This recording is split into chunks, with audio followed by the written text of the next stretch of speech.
नमस्कार मित्रों, नमस्कार दोस्तों। आप सबको मेरी तरफ से प्रणाम। जय गुरुदेव।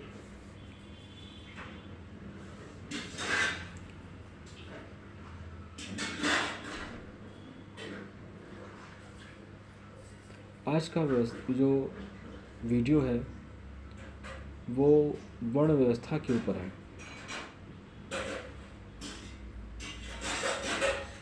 वर्ण व्यवस्था पर मेरा आज मंथन के बाद कुछ अलग विचार आया।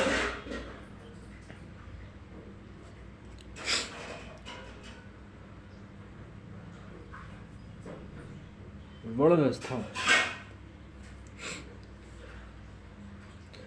वैसे तो बचपन से सुनते आ रहा हूँ मैं, क्योंकि मैं खुद ब्राह्मण हूँ तो सुनता आ रहा हूँ ब्राह्मण सबसे ऊंचे होते हैं। क्षत्रियों को बताया जाता है क्षत्रिय बड़े बहादुर होते हैं, बहुत अच्छा वो लड़ सकते हैं। वैश्य को बताते हैं कि वैश्य लोग जो वैश्य कास्ट के होते हैं, वैश्य वर्ण से संबंध रखने वाले लोग हैं, वो क्या कहते हैं, बहुत अच्छे बिजनेसमैन होते हैं। और शूद्र तो ऐसे ही सेवा करते हैं।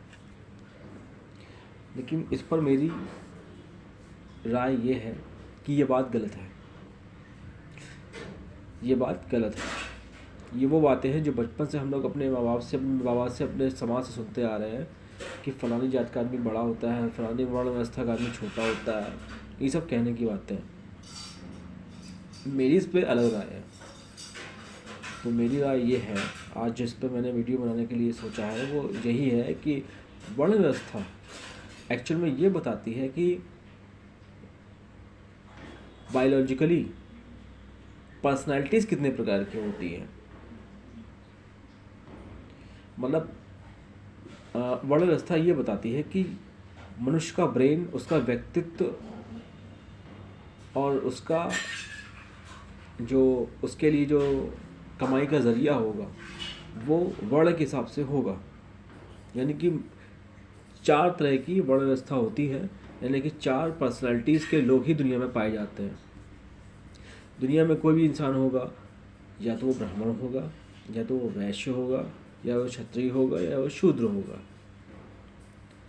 अच्छा, ब्राह्मण का मतलब ये है कि या तो उसमें ब्राह्मणों जैसे लक्षण होंगे। लक्षण का मतलब मैं अनुवांशिकी नहीं बोल रहा हूँ, वहाँ तक मुझे जाना भी नहीं है।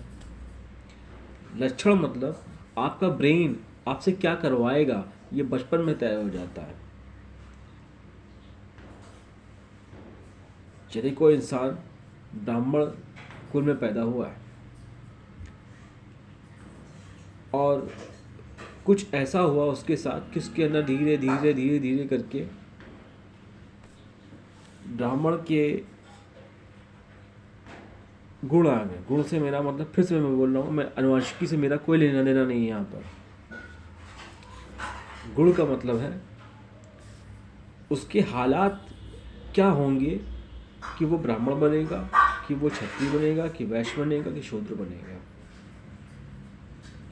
ब्राह्मण, क्षत्रिय, वैश्य, शूद्र की खासियत तो आपको पता ही होंगी, उसको मैं नहीं बोलूँगा क्योंकि वो सबको पता है कि ब्राह्मण मतलब आध्यात्म में या पढ़ाई लिखाई में, क्षत्रिय मतलब लड़ाई के लिए या युद्ध की जो कौशल होता है उसमें निपुण होना होता है, और वैश्य का मतलब हो गया आपका बिजनेस में या व्यापार में बहुत मन लगने वाला व्यक्तित्व होगा।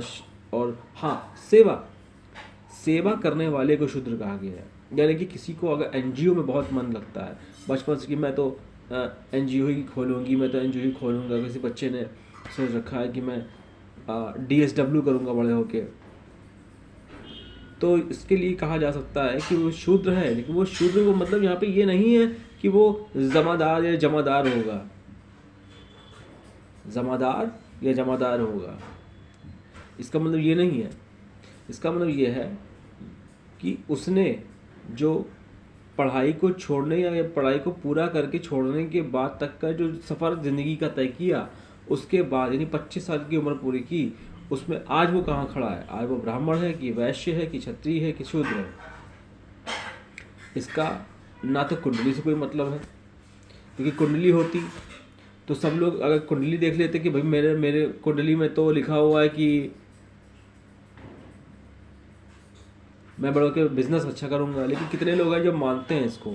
हकीकत में तो वो कंप्यूटर कर रहे होते हैं, हकीकत में वो कंप्यूटर लाइन में हो रहे होते हैं, उनको कंप्यूटर ही अच्छा लग रहा होता है। फिर वो ये नहीं सोचते कि कुंडली में लिखा है कि मैं बिज़नेस करूँ तो मैं बिज़नेस पे जाऊँ, या किसी की कुंडली में लिखा हो कि वो ब्राह्मण है कुंडली के हिसाब से तो उसे अध्ययन अध्यापन या फिर आचार्य या शास्त्री में निपुणता हो। कुंडली उंडली कुछ नहीं होता। मेरी भी कुंडली है और बहुत बढ़िया है, लेकिन अब क्या किया जाए, आजकल पूरा समय काट रहे हैं। शायद 2029 तक का बुरा समय है मेरा।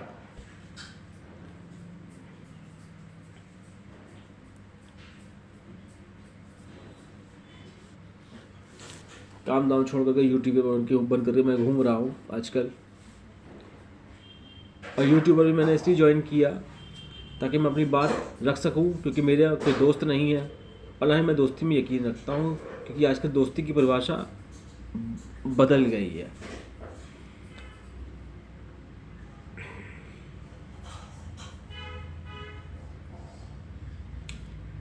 तो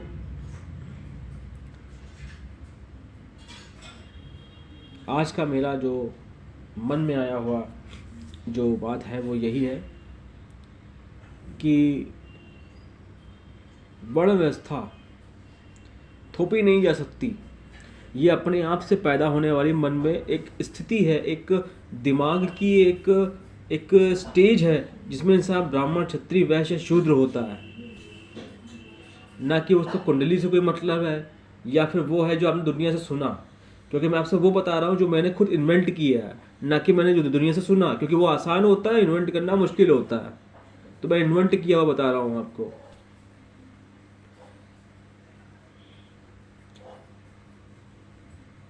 तो 4 तरह की पर्सनैलिटीज़ होती हैं ब्रेन की, जिसके हिसाब से व्यक्तित्व निर्माण होता है। और व्यक्तित्व को 4 भागों में बांटा जा सकता है। व्यक्तित्व पहला है ब्राह्मण, फिर है क्षत्रिय, फिर है वैश्य, फिर है शूद्र। और इनमें से कोई भी पहले, दूसरे, तीसरे या चौथे नंबर पर नहीं है। इसको आप उल्टा शूद्र को पहले नंबर पर भी रख सकते हो, क्योंकि शूद्र का मतलब जमादार या जमादार नहीं होता। शूद्र का मतलब है सेवा, यानी NGO।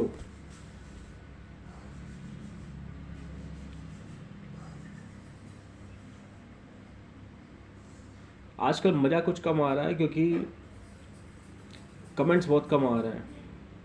कुछ वीडियोस में तो कमेंट्स आ ही नहीं रहे हैं।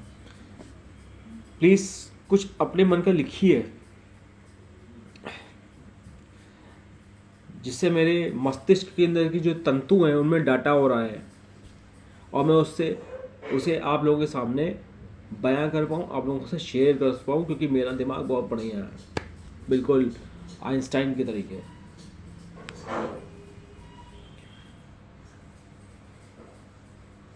तो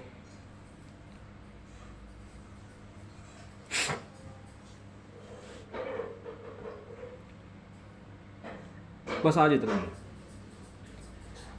आप लोग कमेंट्स करेंगे जब मेरी बात सुन के देखिए आपके मन में क्या आया ये बताइए।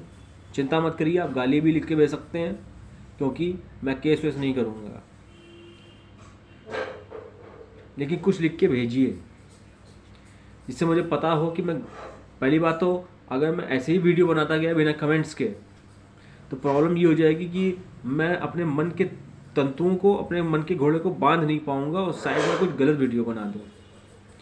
तो आप लोग की जो कमेंट्स होंगे वो मुझे बांधे रखने का काम करेंगे।